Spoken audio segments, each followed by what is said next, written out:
Damai Gembala Baik dan Murah Hati, Keuskupan Agung Jakarta mempersembahkan KAJ Radio Live yang dipancarkan dari Jalan Katedral nomor 7, Jakarta Pusat, Indonesia.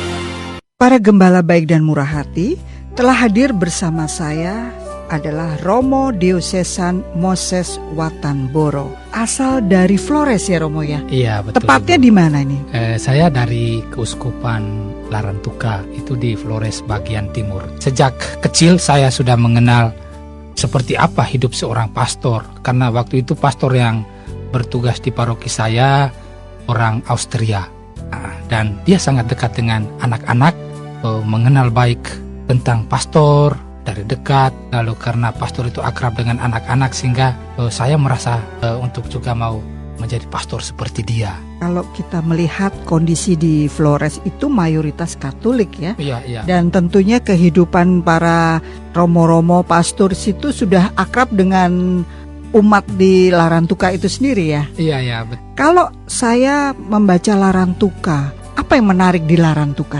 Ya, Larantuka itu satu keuskupan mempunyai sejarah tentang masuknya agama Katolik itu sudah sangat panjang.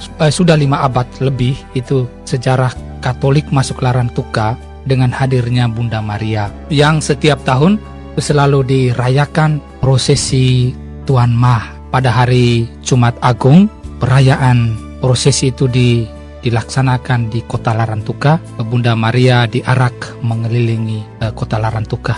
Sungguh-sungguh meyakini bahwa sebelum misionaris dari Barat datang membawa dan mewartakan agama Katolik di tempat itu, sebenarnya Bunda Maria sudah lebih dahulu masuk ke Larantuka ya.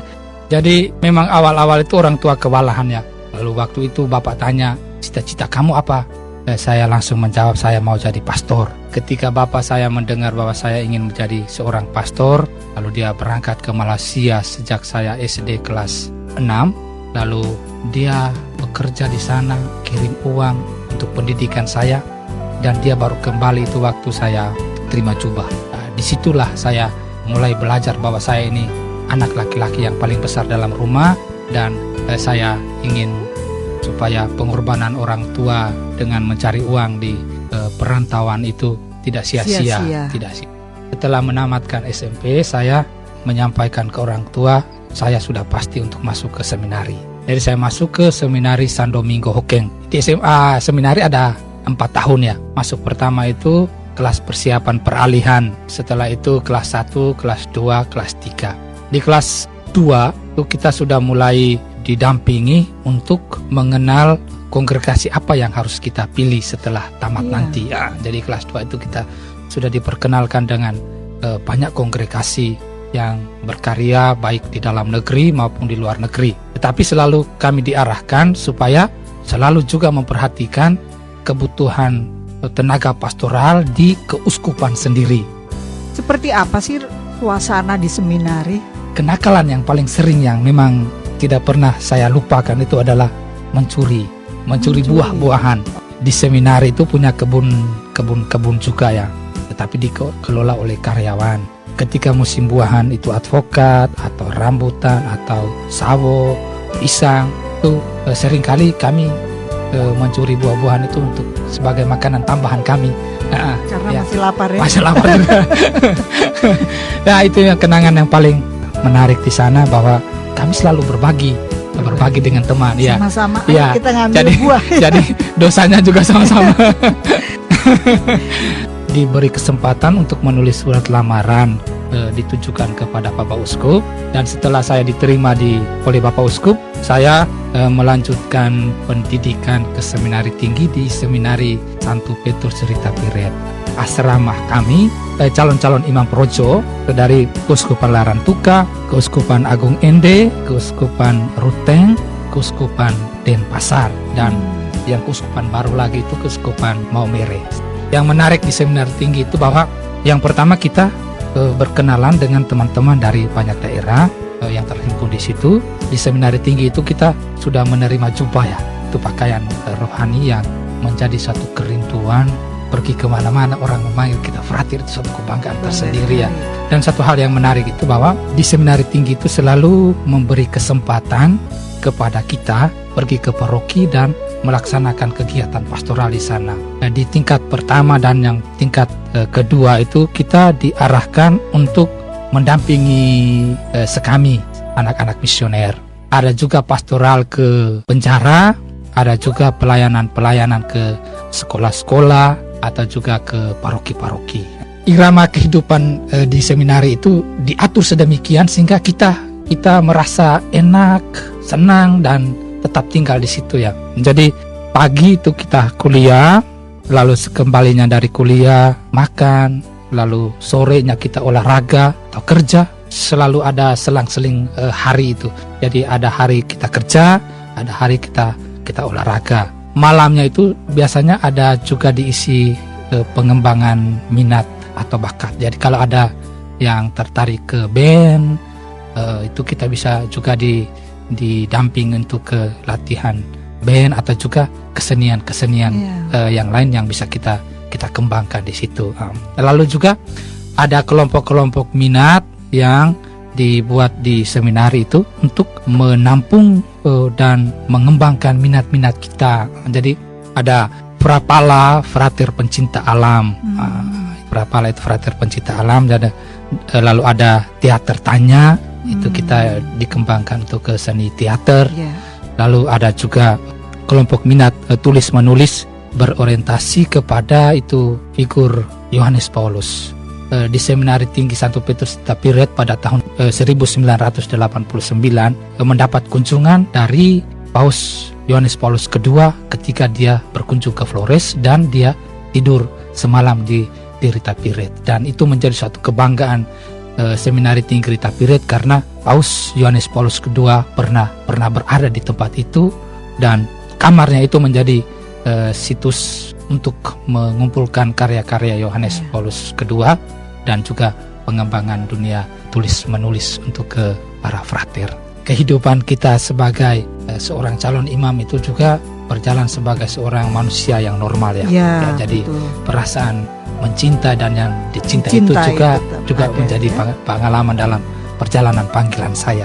Suatu hal yang menarik waktu saya praktek sebagai frater top, saya praktek di Seminari Hokeng, mengajar mendampingi siswa calon imam di Seminari Hokeng, dan ketika ada ujian akhir, ujian nasional, biasanya guru-guru dikumpulkan lalu dibagi pengawas-pengawas ke sekolah-sekolah yang lain. Dan kebetulan waktu itu saya bersama dengan satu romo.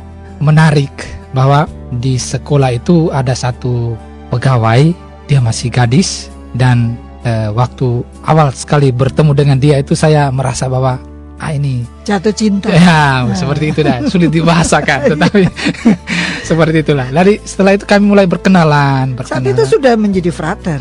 Saya waktu itu sudah frater. Agak frater galau top. Ya. Ya, frater top itu ya, frater top. Jadi saya berkenalan dengan dia, cerita-cerita, sharing-sharing, dan rupanya karena mungkin sering bercerita, perkenalan itu sudah semakin dekat ya.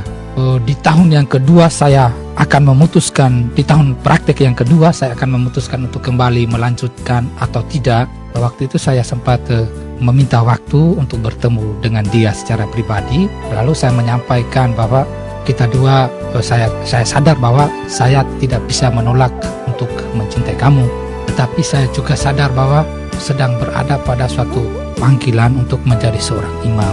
Dalam pengalaman kita itu sangat menghargai engkau, saya sangat mencintai engkau. Engkau juga sudah mengatakan bahwa mencintai saya juga sekaligus mencintai panggilan saya. Jadi mencintai saya tidak mengikat saya untuk tetap melanjutkan saya punya panggilan.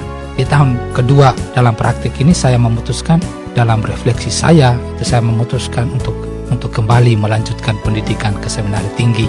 Dan memang waktu itu memang berat ya, tetapi dia toh mengatakan bahwa saya mencintai engkau, tetapi mungkin Tuhan lebih mencintai engkau dari saya. Jadi saya tidak bisa merebut cintamu dari Tuhan. Ya, jadi dia merelakan saya untuk kembali. Memang sedih juga. Dan waktu itu dia memutuskan bahwa karena engkau masuk kembali ke seminari untuk melanjutkan pendidikanmu, saya juga mau masuk suster. Kemudian bagaimana keputusan besar memantapkan pilihan Jadi setelah kembali praktek, ambil teologi selama 2 tahun, dan di tahun yang kedua itu kami diminta untuk merefleksikan dan membuat satu keputusan untuk ditabiskan atau tidak. Jadi waktu itu saya membangun komunikasi dengan orang tua tentang panggilan saya ini, dan memang orang tua sejak awal sudah mendukung itu. Mereka sangat mendukung untuk saya tetap melanjutkan menjadi seorang imam. Lalu saya juga tetap membangun komunikasi dengan teman wanita saya ini. Setelah berkomunikasi dengan semua pihak yang berada di sekitar saya, orang tua, pastor, para pastor pendamping, juga teman wanita saya itu, kemudian membawakan masukan-masukan mereka itu dalam doa. Saya berdoa sebelum mengikuti ujian universum. Saya merasakan sepertinya ada satu pergulatan yang luar biasa. Saya mengalami gangguan, dan semua yang kami diskusikan bersama dengan teman sepertinya suatu hal yang baru untuk saya. Jadi waktu itu saya berdoa dan mengadakan kunjungan sakramen di kapela, sempat juga berdoa di kamar, di pojok saya, di ruang doa saya di kamar pribadi. Tetapi saya tidak menemukan suatu kedamaian dalam batin. Bahkan saya sempat konsultasi dengan Romo Preses saya waktu itu, pimpinan di Rita Piret. Saya sepertinya ada gangguan. Romo meyakinkan saya bahwa dari sejarah akademi saya itu tidak pernah ada satu yang kurang. Saya berdoa saja. Saya tidak tahu masih harus berdoa apa, tapi saya berlutut, lalu saya dalam hati saya menyampaikan bahwa Tuhan, kalau memang sungguh-sungguh kau panggil saya menjadi imammu, maka ujian yang nanti akan saya ikut ini pasti akan berhasil baik. Tetapi kalau memang mungkin ini bukan jalan saya, mungkin ini bukan pilihan kau atas diri saya, pasti akan mengalami suatu hambatan dalam proses ujian. Karena ujian ini sangat menentukan menjadi imam atau tidak. Ujian yang terakhir ini secara akademis.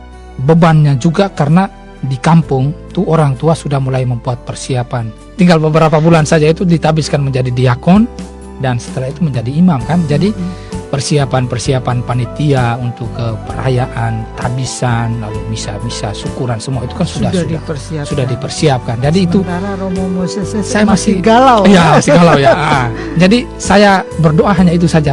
Tuhan, jikalau sungguh-sungguh kau pilih saya menjadi seorang imam, berarti apapun yang terjadi ujian ini saya akan lulus. Tetapi kalau memang ini bukan jalan saya, mungkin saya akan menemui kegagalan di sini. Puji Tuhan, telah saya melewati ujian universum semua.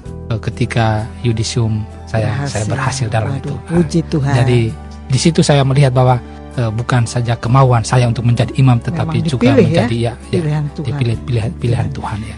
Selesai pendidikan di seminari tinggi, kami ditabiskan. Pada waktu itu kami ditabiskan menjadi diakon tanggal 1 Mei 2011. 2011 ya. Saya bersama dengan 11 teman projo ditabiskan di Seminari Tinggi Santo Petrus Rita Piret oleh Monsinyur Sylvester San, Uskup Denpasar. Sebelumnya saya mau juga mengisahkan bahwa setelah saya tabis diakon 3 bulan lebih, lalu kemudian tanggal 4 Agustus 2011 itu saya ditabiskan menjadi imam. Setelah ditabiskan menjadi imam, saya ditempatkan di satu paroki di Pulau Lembata dan berkarya selama 5 tahun di situ. Kita menyadari bahwa gereja dari waktu ke waktu itu selalu membutuhkan tenaga-tenaga pastoral ya, entah itu sebagai imam atau juga sebagai awam.